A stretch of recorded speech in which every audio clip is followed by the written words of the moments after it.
यमुनानगर में होली के पावन पर्व पर पूर्व कृषि मंत्री कंवरपाल गुर्जर के निवास पर भारी उत्साह देखने को मिला। जगाधरी स्थित आवास पर समर्थकों और कार्यकर्ताओं ने फूलों और गुलाल के साथ उनका स्वागत किया।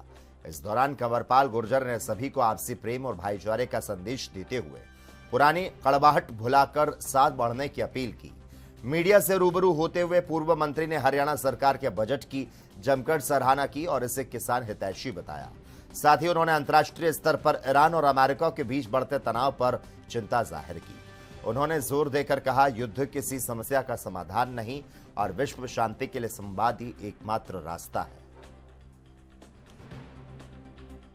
से बहुत खुशी के साथ सब मिलजुल के आज सुबह 7 बजे से हमारे यहाँ कार्यक्रम चल रहा और सभी जो हमारे कार्यकर्ता हैं, समर्थक हैं, शुभचिंतक हैं, सबके सब लोग सुबह से आ रहे हैं और बहुत उत्साह के साथ होली का त्योहार मनाया जा रहा है और पूरे प्रदेश में और पूरे देश में लोग बड़ी खुशी के साथ होली का त्योहार मना रहे हैं। मेरी सभी को बहुत बहुत शुभकामनाएं, बहुत बहुत बधाई। तो सर, बजट के बारे में क्या कहना चाहिए? जिस तरह देखिए, बहुत ही बेहतरीन बजट आया और पूरे प्रदेश में, पूरे देश में उसकी प्रशंसा रही। और सबसे बड़ी बात है कि जो आर्थिक मामलों के विशेषज्ञ हैं वो भी ये मानते हैं कि प्रगतिशील बजट है और प्रदेश को और एक नई दिशा देगा। और जहां जिस प्रकार से हमने घाटे को बहुत कम रखा है और उसके बाद आने वाले टाइम में इसको और कम करने का जिस प्रकार का प्रयास हमारे वित्त मंत्री का और मुख्यमंत्री जी का जिस प्रकार से रहा है और खासकर जो प्राकृतिक खेती में जोर दिया उसके लिए विशेष रूप से मैं बधाई देता हूं माननीय मुख्यमंत्री जी को, क्योंकि आज ये बहुत बड़ी जरूरत है। हालांकि प्राकृतिक खेती पहले से ही ध्यान दिया जा रहा, लेकिन अब की बार एक निश्चित किया सरकार ने कि जो लोग प्राकृतिक खेती करेंगे, सरकार अगर उनको कोई घाटा पड़ता है तो सरकार उसकी जिम्मेदार है, सरकार उनको पैसा देगी। वैसे भी 10,000 रुपए प्रति एकड़ उन्होंने किसानों को वैसे भी दिया है कि 10,000 रुपए एकड़ हम वैसे भी देंगे, लेकिन अगर कहीं उसके उत्पादन में अगर कमी होती है तो उसकी भरपाई भी सरकार करेगी। मैं समझता हूँ कि इससे किसानों को बड़ी भारी राहत मिलेगी, उत्साह मिलेगा।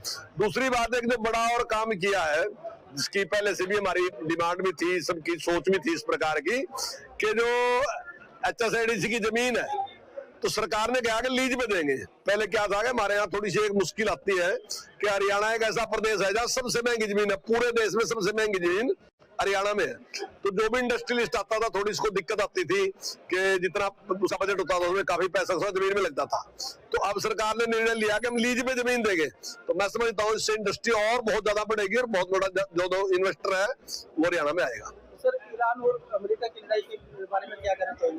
देखिए, मैं इतना बड़ा लीडर तो नहीं हूँ कि मैं अमेरिका की और ईरान की लड़ाई के बारे में कोई बयान दूं, लेकिन लड़ाई जो भी होती है हमेशा ही खराब ही होती है, बुरी होती है। उससे जो लड़ने वाले हैं उनको भी नुकसान होता है और जो उनके आसपास है उनको भी नुकसान होता है। लड़ाई मतलब होली के पर्व को शांतिपूर्ण और सुरक्षित बनाने के लिए बागेश्वर जिला प्रशासन पूरी तरह से अलर्ट मोड पर है। जिला अधिकारी आकांक्षा कोंडा के निर्देश पर तहसील प्रशासन, आबकारी और पुलिस की संयुक्त टीम शहर के मुख्य चौराहे पर सघन चेकिंग अभियान चला रही। इस दौरान 2 पहिया और 4 पहिया वाहनों की कड़ी जांच की जा रही।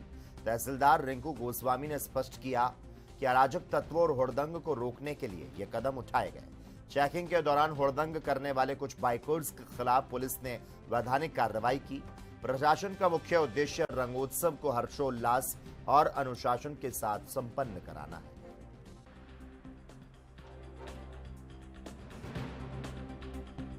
जिलाधिकारी महोदय के निर्देशानुसार और उप जिलाधिकारी महोदय द्वारा एक टीम गठित की गई थी, जिसमें राजस्व विभाग, पुलिस विभाग और आबकारी विभाग के अधिकारी यहाँ पर उपस्थित हैं और विभिन्न स्पॉट्स जहाँ पर गैदरिंग होती है वहाँ पर जो आम पब्लिक है और वाहन है उनकी चेकिंग की जा रही है कि कोई मदिरा पान करके गाड़ियाँ ना चला रहा हो। और लोगों को सजेशंस भी दिए जा रहे हैं। होली का त्यौहार है, महत्वपूर्ण त्यौहार है, तो सभी सुरक्षित रहें।